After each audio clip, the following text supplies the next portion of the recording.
네, 이번에는 오늘의 정치권 이슈 두 분과 짚어보겠습니다. 윤희석 국민의힘 선임 대변인 그리고 김진욱 전 민주당 대변인 나오셨습니다. 어서 오세요. 네.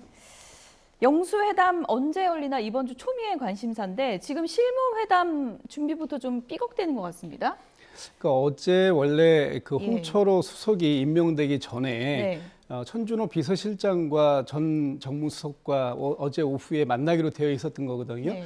근데 갑자기 점심 무렵에 홍철호 수석이 전격적으로 교체되면서 이제 이 만남 자체가 실무적인 회담 자체가 이제 연기가 된 거죠. 사실 무산됐다고 보이지는 않아요. 그런데 홍철호 수석은 어제 말씀 중에 내일이라도 다시 만날 수 있다 이렇게 얘기를 했는데 아직까지 만남 일정이 조율되지는 않고 있는 것 같은데 예. 만나는 과정이 좀 더 이거보다 매끄러웠으면 어땠을까라는 아쉬움이 좀 있고요.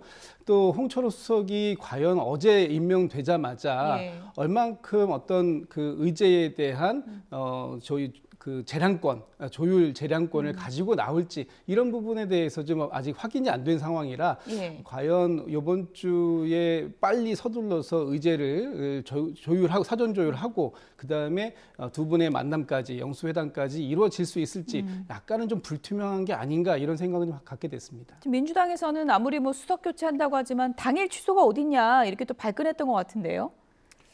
민주당 입장에서는 뭐 그렇게 볼 수도 있어요. 예. 근데 이제 인사라는 게 그렇게 전격적으로 나올 수도 있는 것이니까 또 공교롭게도 교체된 정무수석이 민주당 비서실장과 영수회담 관련한 의제를 조율 중이었기 때문에 이런 일이 있었던 거고요. 윤 대통령이 먼저 만나자고 제의를 한 겁니다. 예. 그렇기 때문에 반드시 만나시는 거는 뭐 확실하다고 보고 이번 주 안에 만나실 수 있느냐. 제가 볼 때는 가능성이 충분히 있다고 봐요. 이게 예. 무슨 뭐 해외 정상들끼리 만나는 것도 아니고 예. 뭐 의제 조율이라는 게 뭐 별게 있겠습니까? 그래서 어느 정도 합의가 된 상태에서 만나시는 그 과정을 생각한다면 시간이 이렇게 많이 걸릴 것 같지 않아서 빠르면 이번 주 안에도 두 분이 만나실 수 예. 있다고 저는 봅니다. 사실 24일이니까 내일 가능성이 제일 높다고 전망이 됐었는데 이제 수목금 사흘 평일 중에 있는 거잖아요. 이재명 대표 재판 일정도 또 있다고 그러고 이번 주 안에 가능한 건가요? 이번 주 안에 가능할 수 있죠. 뭐 불가능한 게 어디 있겠습니까? 근데 일단 그 실무적으로 아직 그 정무수석하고 신임 정무수석, 홍철호 정무수석하고 또 천준호 비서실장하고의 만남, 그게 만약에 오늘 오후에라도 있게 된다면 예. 뭐 그렇다면 조율이 빠르게 돼서 이번 주 안에도 가능을 할 수 있을 겁니다. 아마도 목요일 정도가 가장 유력하게 지금 얘기가 나오는데 예. 그것도 가능은 하겠죠. 근데 예. 문제는 이제 그 과정 속에서 어느 정도 의제들을 사전에 그래도 처음 만나시는 거고 또 오랜만에 2년 만에 처음 만나는 건데 아무런 뭐 의제 없이 그냥 모든 걸 테이블 위에 올려놓고 얘기해보자 하는 것보다는 그래도 조금 더 합의 가능한 또 이번에 반드시 얘기해야 되는 민생 의제 이런 부분에 대해서는 사전에 얘기를 좀 정리해놓고 두 분의 만남을 갖는 것이 조금 더 모양이 좀 좋지 않을까 하는 부분을 생각할 수 있거든요. 저도 뭐 가급적이면 이번 주 안에 그 국민들께 이미 다 공개가 된 와중이기 때문에 이번 주 넘기면 좀 김 빠지는 측면도 좀 있지 그런 않을까요? 부분이 아무래도 예. 없지 않겠죠. 그런데 뭐 그렇다고 해서 두 예. 분의 첫 만남이 뭐 이번 주를 넘긴다고 한들 또 그 내용 자체가 크게 변하지 않는다면 이번 주가 아닌 뭐 다음 주 초라도 한번은 좀 만나시면 국민들께는 충분히 의미 있는 자리가 되지 않을까 싶습니다. 물론 이게 무슨 정상회담도 아니고 의제 조율이 이렇게 뭐 공식적인 건 아니지만 그래도 하고 싶은 얘기가 서로 다를 거기 때문에 의제 조율이 또 쉬운 부분은 아닐 것 같은데요. 민주당 내부에서는 이런 얘기들이 나오고 있습니다. 들어보시죠. 여야의 대표들이 결국 여당의 대표는 대통령 아니겠습니까? 그 야당 국회 제1당인 다수당 민주당 대표가 이재명 대표이기 때문에 좀 신뢰 관계를 갖고 소통할 수 있는 그런 계기만 만들면 저 성공이라고 보고 있습니다. 최상병 특검이라든가 뭐 민생회복 지원금 문제 이해할 수 있겠죠. 그러나 그 자리에서 바로 결론 내기 쉽지 않을 겁니다. 다만 김건희 여사 특검 문제는 그런 문제를 뭐 직접적으로 대표가 말씀하겠습니까? 다만 전체적으로 국민에 대한 국민들의 그 대통령에 대한 신뢰를 회복하기 위해서는 이러저러한 문제를 자신 있다면 털고 넘어가는 게 좋지 않겠냐 이런 정도 얘기는 할 수 있겠죠. 그럼 의제로 김건희 여사 문제를 올리진 않을 것이다 이 뭐 말씀이세요? 그렇게 하는 건 적절치 않다고 보고 있습니다. 아무래도 저희가 지금 경제나 민생이 어렵다 보니까 지원금을 좀 국민께 드려야 되는 것 아니냐, 25만 원 지급해야 되는 것 아니냐라는 얘기를 하고 있습니다. 저는 아무래도 또 저희가 선거 때도 얘기했고 또 많은 국민들이 원하고 있는 최수근 상병 관련된 특검법에 관련된 수용적 태도 이런 것들도 좀 언급이 될 것 같습니다. 네, 이거는 뭐 김진욱 전 대변인께 여쭤봐야 될 것 같은데 많은 분들이 김건희 여사 특검 이 단어를 이재명 대표가 윤석열 대통령 면전에서 꺼낼 것인가 이 부분이 관심이잖아요. 어떻게 할 거라고 보세요? 뭐 직접적으로 꺼내시게 하시겠습니까? 다만 지금 윤석열 대통령께서 거부권을 행사했던 법안들이 8개가 있습니다. 예. 그 과정 중에 하나가 김건희 여사에 대한 특검법이었고요. 그래서 아마도 뭐 민생 부분이 가장 크게 말씀으로 다루어지실 부분이고 예. 그 외에 뭐 최상병 특검법이라든지 예. 또 다른 그 윤석열 대통령께서 거부권을 행사하셨던 법률안들이 다시 한번 논의의 대상이 올랐을 때 그 법률안들에 대한 대통령의 전향적인 입장의 변화 이런 예. 부분들을 말씀을 주시는 과정 속에서 뭐 녹여서 말씀 주실 수는 있지 않을까라는 생각이 들어요. 특검 받아달라 이 얘기를 직접 하진 않을 거라는 말씀이시죠? 그렇게 직접적으로 말씀하지는 않으실 것 같고요. 어쨌든 지금 국민들이 이번 총선에서 보여주셨던 민의가 그동안 대통령께서 행사했던 거부권들 이런 부분들에 대해서 다시 한번 논의해 달라 이런 것들이 예. 이번 22대 국회에 바라는 바 이렇게 이제 저희가 해석할 수 있는 거잖아요. 예. 그런 부분들을 전달하고 그 부분에 대한 대통령의 전향적인 입장 변화 이런 부분들을 요구하시겠죠. 많은 분들이 얘기하는 게 이재명 대표 마음속에 1호 안건은 25만 원이다. 그걸 거다. 그거 하나라도 좀 얻고 오고 싶을 것이다. 이런 얘기들이 많은데 윤석열 대통령이 어떤 답변을 할 것 같으세요? 25만 원, 전 국민 25만 원 재난지원금 주자 얘기 아니겠어요? 그럼 대충 13조라고 얘기가 나오는데 아마도 대통령께서 이재명 대표에게 그 정도의 재정 지원을 한다는 것이 국가 재정에 얼마나 큰 어려움을 주는가에 대해서 구체적으로 설명을 하실 거라고 봅니다. 그 돈이 많으면 예. 당연히 더 드릴 수도 있는 거지만 예. 우리나라 지금 국가 채무가요. 빚입니다. 빚, 부채가 아니고 채무가 1127조예요. 그리고 올해 내야 되는 그 채무에 대한 이자만 29조 원입니다. 예. 거기에 13조 원을 더 지금 부담을 하겠다는 거잖아요. 지금 1127조 중에 올해 안에 갚아야 하는 상환액이 100조가 넘어요. 처음입니다. 이런 식으로 국가 재정에 압박이 있는 상태란 말이죠. 세수도 그렇게 늘지가 않았기 때문에 이런 상황에서 이자, 갚아야 할 이자의 50% 정도 되는 돈을 또 한꺼번에 전 국민 재난지원금 형태로 냈을 때 그렇게 방출을 했을 경우에 물가, 지금 물가가 문제인데 물가가 오를 수밖에 없다는 것은 자명한 사실이고요. 그 나머지 그 빈 세수, 그 부분을 예. 어떻게 할 거냐.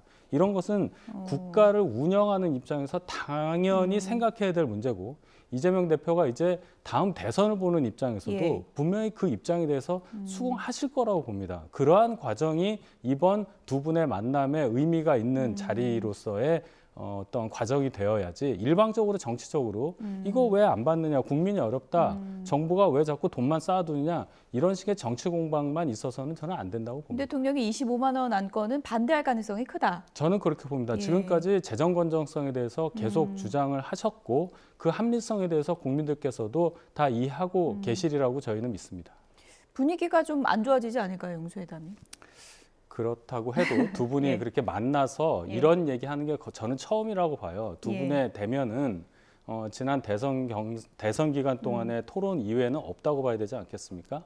일단 두 분이 만나서 국정운영 전반에 대해서 얘기를 나누는 것 자체 그렇게 된다면 이재명 대표께서도 어느 정도는 이해를 하시리라고 저는 생각합니다. 만남 자체의 의미가 크다라고 해주셨는데 이제 총리 지명 관련해서도 총리 후보 논의가 좀 있지 않을까 이런 추측이 나오고 있고 정성호 의원 조금 전에 저희가 뭐 관련 내용도 좀 들어봤는데 정성호 의원이 주호영 의원을 총리 카드로 계속 언급을 하고 있습니다. 주호영 카드 정도면 민주당이 호응할 것이다 이렇게 얘기를 하고 있는데 민주당 내부에서 그런 의견들이 좀 있는 건가요? 민주당 내에서 특정인을 거명해서 그분이면 오케이 하겠다 이런 지금 분위기는 아니에요. 지금 이제 언론에 여러분들의 합의평이 오르고 있는 예. 과정이고 그 과정 속에서 특정인은 어떻게 생각하시냐라고 이제 물어보니까 그분은 굉장히 합리적이신 분이고 예. 능력이 있는 분이다 이런 정도의 답변이 나오는 거죠. 그러니까 이번에도 마찬가지입니다. 대통령께서 저는 태도와 자세의 문제가 굉장히 중요하다고 봅니다. 그러니까 야당하고 전향적으로 대화하려고 하는 의지. 아까도 좀 전에도 그 25만 원 민생지원금에 대해서 말씀을 주셨는데 이것도 그냥 단순하게 그 포퓰리즘이다. 이것은 마약과 같다라고만 해서 만약에 말씀을 끊으신다면 이런 건 좀 얘기가 아닌 것 같아요. 검토 가능성. 그래서 민생을 어떻게 더 살릴 수 있는데 여야가 합의할 수 있는 여지가 어디까지가 있는 것인가 하는 부분이 주도 화제가 돼야지 뭐 그 말씀 중에 이거 그거는 안 됩니다라고만 해버리게 되면 아마 대화가 더 진척을 하기에는 굉장히 어려워질 것이다. 그래서 뭐 민생 지원금 내든 아니면 또 인사 얘기든 다른 뭐 얘기든 전향적인 자세를 제가 계속 주문을 드리는 이유는 서로의 마음을 열어놓고 신뢰관계를 구축하는 이런 단계를 이번 그 영수회담의 첫 번째 영수회담의 목표로 삼으면 그나마 어느 정도 성과가 나올 수 있겠다. 그렇지 않다면 만남 그 자체로 그냥 그 의미를 퇴색하게 될 것이다. 이런 정도 생각됩니다. 뭐 개인 의견이라고 하셨지만 언론에서는 아무래도 이제 정성호 의원이 친명 좌장이고 박찬대 의원도 또 주호영 카드를 언급했기 때문에 민주당의 주호영 띄우기는 무슨 목적이 있을까 이런 또 생각을 할 수밖에 없거든요.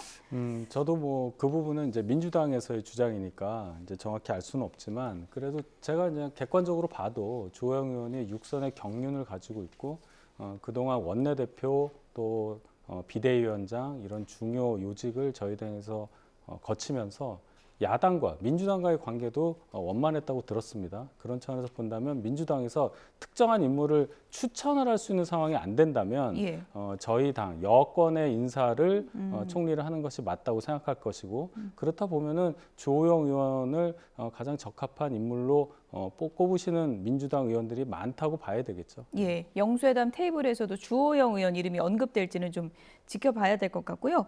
영수회담을 앞두고 있는 이재명 대표가 당원들의 메시지를 읽다가 깜짝 놀란 일이 있었다고 합니다. 왜 그런 건지 화면 보시죠.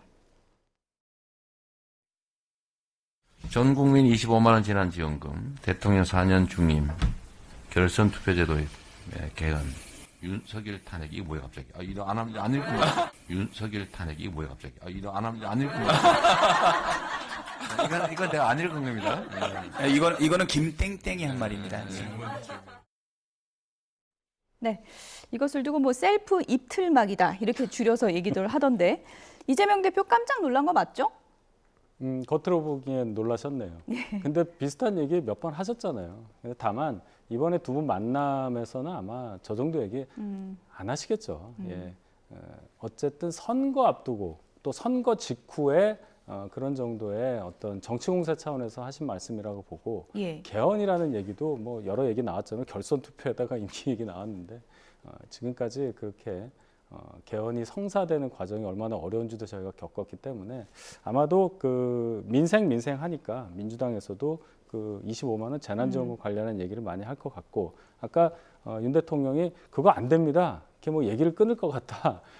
그렇지 않을 겁니다. 많이 듣는다고 하셨어요. 그리고 그 재난지원금이라는 성격이 자 대상이 전 국민이어야만 하는 것이냐부터 시작해서 액수 또 현금 지원만이 방법이냐 여러 가지 얘기가 나올 수가 있습니다. 어쨌든 민생이 어렵다는 차원에서 정부가 어려운 국민들께 무엇을 드려야 할지를 논의하는 과정이라면 이번 두 분의 만남은 큰 의미가 있을 걸로 저는 기대해봐도 좋다고 봅니다. 조금 전에 보신 그 이재명 대표가 입을 가리는 그 장면, 당원 메시지 읽은 게 이제 영수회담 확정된 그날이라고 합니다.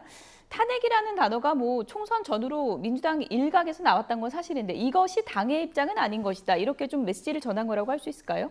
그렇습니다. 그 저 과정 자체가 그 많은 당원들이 댓글을 올려준 것에 대해서 그 댓글을 소개하는 그런 과정 속에 있었기 때문에 아마 그 먼저 저 내용을 읽어보시고 이 내용을 그 말씀하신 건 아닐 거다. 사전에 못 봤다. 네, 사전에 못 보시고 이제 읽다 보니까 갑자기 툭 튀어나온 단어가 탄핵이라는 단어가 나온 것 같은데요.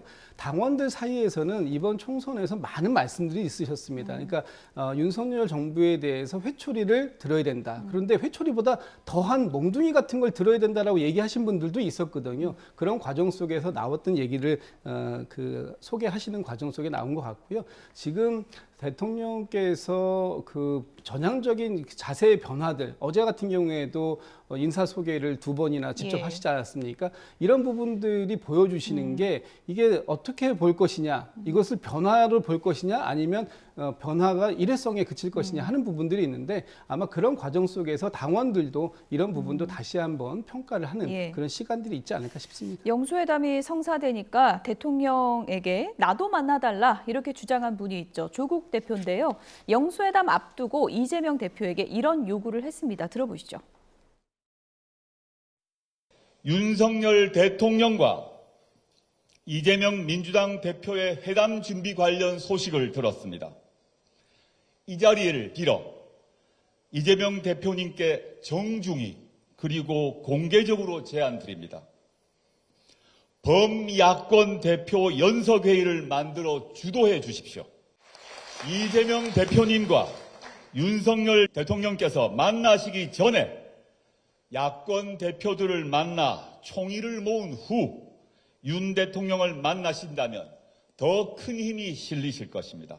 이재명 대표님께서 범야권의 대표로 윤석열 대통령을 만나신다면 민주당이 얻은 175석이 아닌 범야권 192석을 대표하게 될 것입니다. 감히 말씀드립니다. 이제 이재명 대표님은 192석의 대표가 되셔야 합니다. 아직 뭐 영수회담 날짜는 안 잡혔습니다만 영수회담 날짜가 잡히면 윤석열 대통령 만나기 전에 나를 좀 만나달라 이 얘기거든요. 네. 어떤 의도일까요? 본인의 선명성을 굉장히 잘 강조한 방금 발언이라고 봅니다. 192석의 대표가 되라. 내가 아니고 이재명 대표가. 예. 나는 그런 생각인데 당신은 어떤 생각이냐 이거잖아요. 더 세게 얘기해달라는 예. 주문이죠. 이재명 대표 입장에서는 굉장히 부담스러울 겁니다. 12석밖에 안 되는 당의 대표지만 엄연히 원내 제3당 대표란 말입니다. 예. 조국 대표가. 그런 차원에서 저렇게 선명성을 가지고 무슨 얘기할지 뻔히 아는데 이걸 무시할 수도 없잖아요. 그렇기 때문에 이재명 대표가 조국 대표의 저 요청에 응할지는 예. 저는 아니라고 봅니다. 아닌가요? 네. 안 만날 것 같습니까? 예. 어떻게 보십니까? 뭐 아직은 때가 아닌 것 같아요. 예. 제가 생각해도 지금은 이재명 대표가 전체 뭐 범야권의 마티형격인 것도 사실이고 그런 의도와 뜻을 다 담고 있는 것도 알고 있어요. 예. 뭐 지금 따로 만남을 가져야만 사실 그 내용들이 전달되는 상황은 아니지 않습니까? 이미 상황들은 다 알고 있고 또 야권에서 대통령에게 전달해야 할 메시지도 사실 뭐 크게 다르지는 않을 것 같아요. 예. 그런 부분들도 이재명 대표가 충분히 인식하고 있기 때문에 뭐 그 지금 뭐 이번 주가 될지 아니면 다음 주 초가 될지 뭐 모르겠습니다만 대통령과의 만남 자리에서 자리 전에 조국 대표를 먼저 만나는 그 과정은 사실은 좀 아직은 좀 이른 부분이 있고요. 영수회담 먼저 할 거다. 영수회담을 예. 먼저 하고 그 예. 과정들을 아마 나와서 그 과정에서 어떤 얘기들이 있었는지에 대해서는 야권의 뭐 대표들과 뭐 얘기하는 시간이 또 추후로 별도로 있을 수도 있겠죠. 조국 대표랑 둘이 만날 수도 있다고 보세요? 글쎄요, 그거는 이제 앞으로 진행되는 과정 속에서 지금 예. 그리고 조국 대표는 아직까지 국회의원직에 그 취임하신 건 아니거든요. 그러니까 국회의원이 5월 30일부터 예. 임기를 개시하기 때문에 지금 조국 혁신당이 원내 제3당으로 예약은 되어 있으나 현재 지금 국회에서 21대 국회 원내 제3당은 아니거든요. 예. 그래서 이런 과정까지 전체적으로 놓고 상황들을 정리해 가지 않을까. 그런 과정 속이라면 예. 충분히 언제든지 뭐 만날 수도 있겠죠. 근데 지금 그런 과정들은 미리 예견하고 예정하고 얘기할 수는 없겠다. 상황들을 지켜보면 될 것 같습니다. 조금 뭐 이렇게 표현하면 어떨지 모르지만 좀 부담스러운 제안인 건 맞습니까? 그래서 뭐 부담까지는 안 될 것 같아요. 예. 뭐 저 말씀들을 이미 뭐 직접 만나서 듣지 않더라도 총선 과정에서 이미 많이 들었고 예. 또 그런 내용들을 우리 민주당하고 크게 다르지 않다는 점도 예. 확인이 된 부분이기 때문에 예. 그 점에 대해서 뭐 특별히 지금 뭐 크게 부담을 가지면서 얘기를 예. 드려야 될 상황은 아닌 것 같습니다. 조국 대표가 윤석열 대통령 나도 좀 만나달라 이렇게 요구하기도 했는데 윤석열 대통령을 향한 10 10대 요구 사항을 발표하기도 했습니다. 그 요구 사항 속에 어떤 내용이 있는지 그래픽을 좀 보실까요? 윤석열 대통령이 4월 총선에서 확인된 민심에 따라 실천해야 하는 최소 10가지 사항이라면서 몇 가지를 좀 나열했는데요. 윤석열 대통령의 음주 자제, 극우 유튜버 방송 시청 중단 이런 내용을 담았네요. 좀 너무 나간 거죠. 원내 제3당이 이제 곧 됩니다. 예. 조국신당이. 그리고 그 당의 대표신데 이제는 일반 사인이 아니란 말이에요.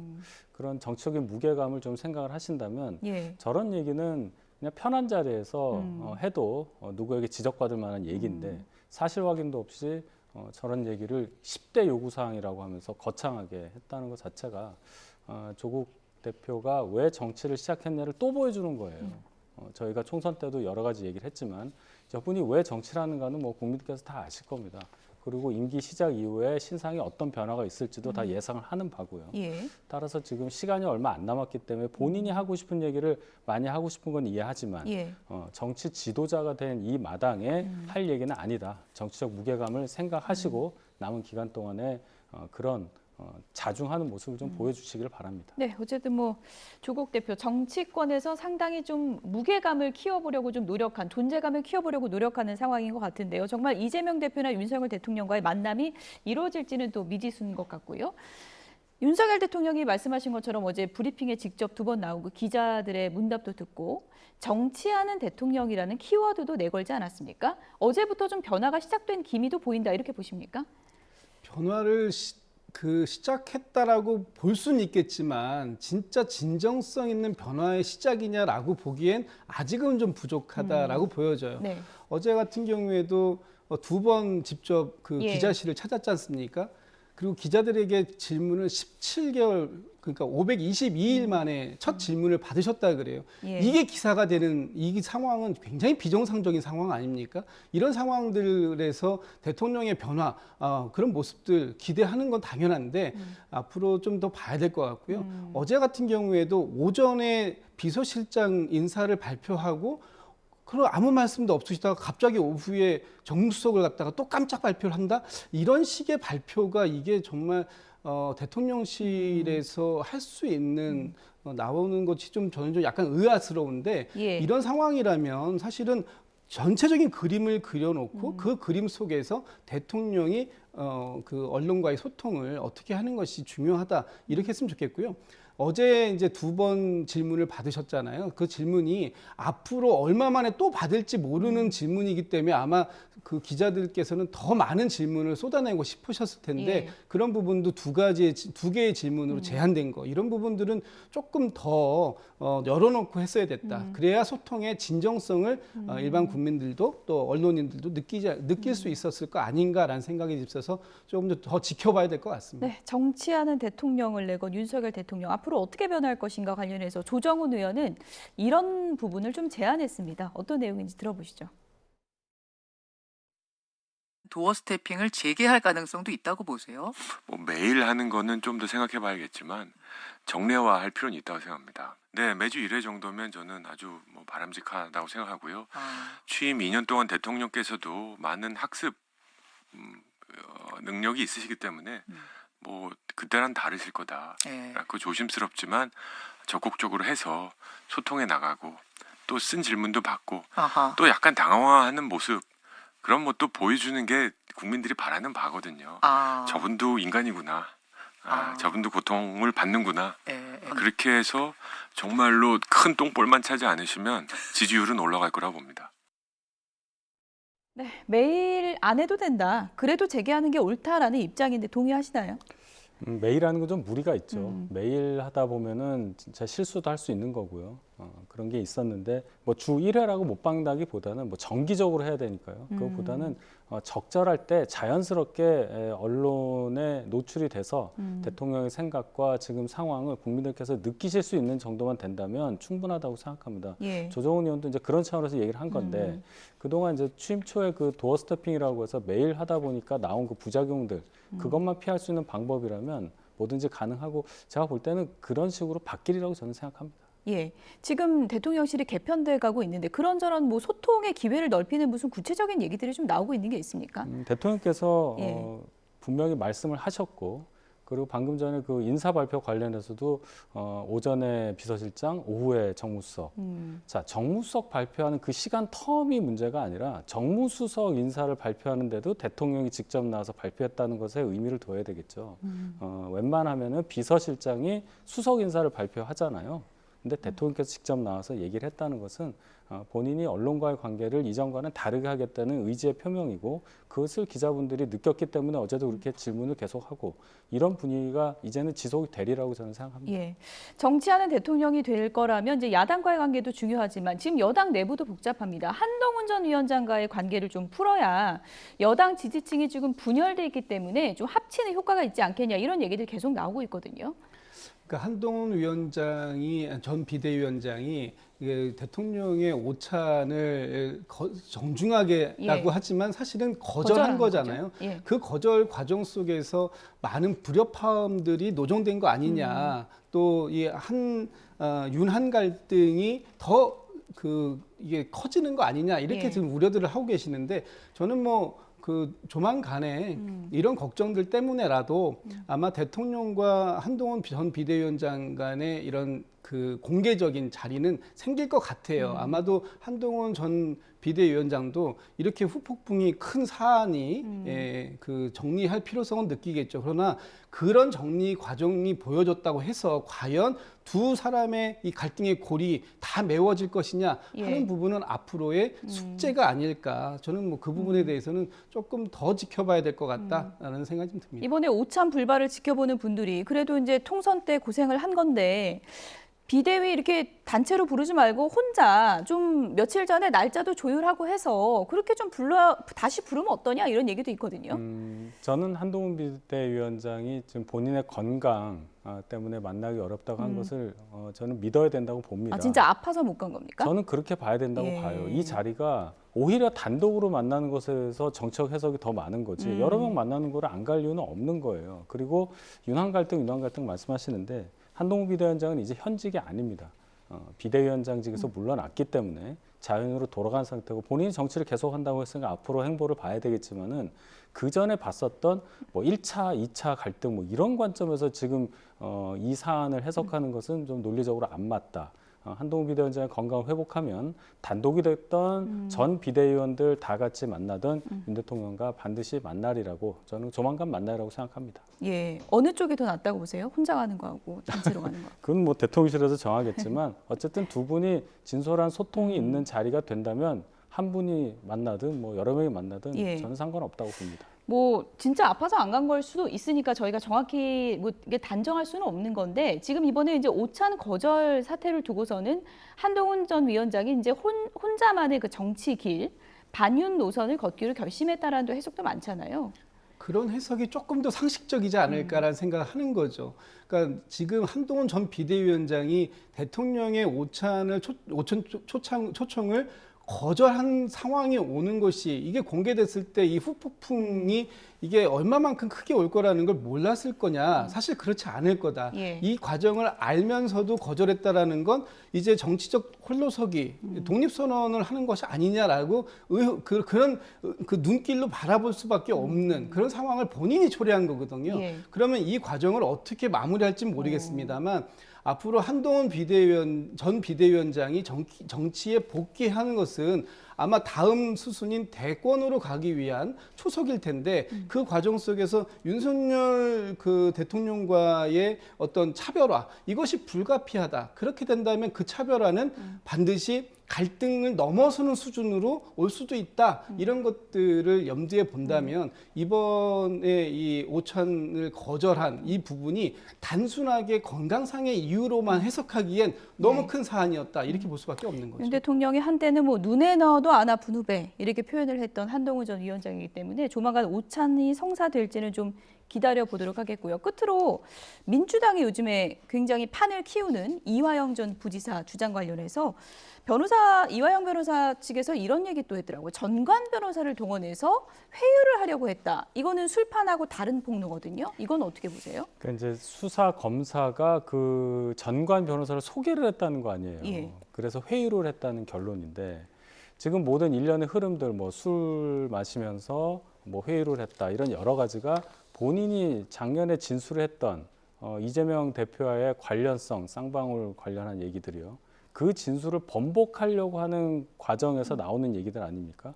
그럼 이제 목표는 이재명 대표와 이 사건은 본인 사건과는 관련이 없다라는 것을 애써 지금 다시 증명을 하려고 하는 거니까 예. 무리한 증언들이 많죠. 지금 그 술자리를 벌였다는 장소도 계속 바뀌고 있고 처음엔 술을 마셨다고 그랬다 얼굴이 빨개질 정도로 뭐 이런 얘기했다가 자기 또 안 마셨다고 그러고요. 도대체 뭐를 믿어야 할지 모르고 이화영 전 부지사의 변호인이 자꾸 얘기를 하는데 이화영 그 부지사와의 소통도 제대로 안 되는 것 같습니다. 제가 볼 땐. 따라서 이러한 것들이 결코 이재명 대표에게 도움이 되지 예. 않는다. 한 번 거짓을 얘기한 사람의 말을 국민들이 얼마나 믿겠느냐 이런 상식에 기반한다면 이화영 전 부지사 쪽의 변호인은 자중을 해야 한다 이렇게 봅니다. 술자리 의혹 관련해서 민주당이 지금 뭐 특별조사단까지 꾸린 그런 상황이기 때문에 이번 추가 의혹 폭로도 같이 어떻게 좀 조사를 하게 되는 건가요? 어떻게 되는 건가요? 같이 해야 되는 게 맞다고 보여집니다. 이제 사실 저희 이화영 전 부지사가 지금 이제 옥중 서신을 통해서 밝힌 내용들이어서 자세한 내용을 지금 저희가 조금 더 좀 설명을 드려야 할 필요는 있겠습니다만 예.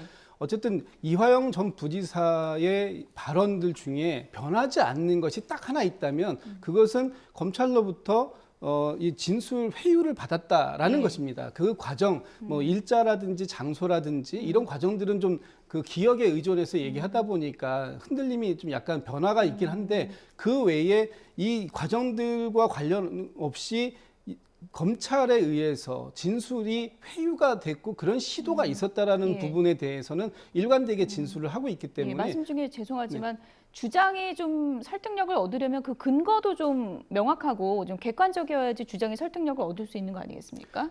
당연히 뭐 예. 그런 부분들이 있죠. 저희도 좀 아쉬운 부분이 그런 예. 부분이에요. 그러니까 처음부터 근데 문제는 지금 이화영 부지사가 가지고 있는 건 본인의 기억밖에 없습니다. 어떤 자료를 그 객관적인 자료를 이화영 부지사가 제출할 수 있는 상황은 아니잖아요. 그러다 보니까 기억에 의존해서 얘기를 하다 보니까 예. 약간 일부 날짜라든지 장소라든지 이런 부분들에 대한 흔들림은 좀 있었다. 변화는 예. 있었다. 그러나 한 가지 확실한 건 이화영 부지사가 지금 초지일관하게 주장하고 있는 어떤 검찰로부터 진술 회유가 있었다. 이런 부분에 대해서 저희가 한번 이런 부분들이 말이 너무 다르기 때문에 검찰과 지금 이화영 부지사의 양쪽의 입장이 너무 다른 이 과정 속에서 진실 공방에 대한 부분은 확인할 필요가 있겠다. 이 부분에 대한 확인을 반드시 해야 되겠다. 그리고 감찰 같은 경우도 좀 대검이나 이런 데서 직접 나서주면 예. 좋겠다라고 얘기하는데 그 부분이 안 되기 때문에 저희가 특검까지도 얘기를 하고 있는 부분이다. 이렇게 말씀드려야 될 것 같습니다. 예.